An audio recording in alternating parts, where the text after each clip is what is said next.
महत्त्वाची बातमी आहे। टीका करण्यापेक्षा संस्था मजबूत करणं गरजेचं असल्याचं आमदार चित्रा वाघ यांनी म्हटलंय। साड्यांपेक्षा काम बघा, चित्रा वाघ यांनी विरोधकांना हा सल्ला दिला। ज्यांना वाटलं त्या महिला बैठकीला आल्या आणि महिला आयोगाच्या बैठकीवर चित्रा वाघ यांनी ही प्रतिक्रिया दिली आहे।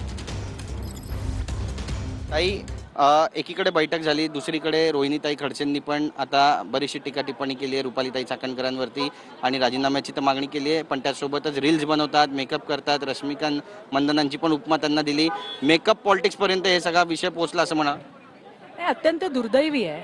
खरं तर महिला आयोगाचं कामकाज, त्याच्यामध्ये असणाऱ्या काही त्रुटी असतील तर त्या पुढे येऊन आपल्याला दाखवायला पाहिजे। आलं का लक्षात? आणि त्यामध्ये कोण काय मेकअप करतंय आणि कोण काय साडी नेसतंय याच्यावरती जर बोललं जात असेल तर मला वाटतं हे कुठेतरी एका व्यक्तीला केंद्रित करून बोललं जात आहे असं मला स्वतःला वाटतंय। कुणी काय घालायचं, मग आता त्या साड्या नेसतात, तुम्ही नेसा त्यांच्यासारख्या साड्या। तुम्ही काम बघा काय येते, आणि जर काम होत नसेल तर ते काम दाखवून देणं आपलं काम आहे। आणि त्यासाठीच आजची बैठक होती आणि माझ्या माहितीप्रमाणे त्यांना बोलवलं होतं बैठकीला, पण त्या आल्या नाहीत। जर आपल्याला खरोखर चांगलं काम अपेक्षित असेल तर त्यासाठी सूचनाही देणं गरजेचं आहे। आमदारांना पण नाही बोलवलं, त्यांनी देखील नाराजी व्यक्त केली। मला हे उपसभापती कार्यालयाकडनं सगळ्यांना निमंत्रण देण्यात आली होती अशी मला माहिती मिळाली।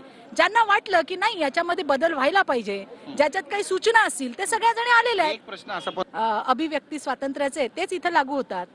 कुणी काय घालावं, कुणी काय नाही घालावं हा ज्याचा त्याचा प्रश्न, असंच मला या सगळ्यांनी सांगितलेलं। चित्राताई, तुम्ही प्रसिद्धीसाठी बोलतात म्हणल्या, बरोबर?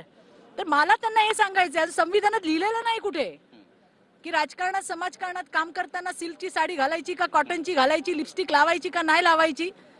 म्हणजे इतक्या पातळीला यांनी नेऊन ठेवलंय की आम्हाला हे बोलावं लागतंय, हे मी तुम्हाला सांगते।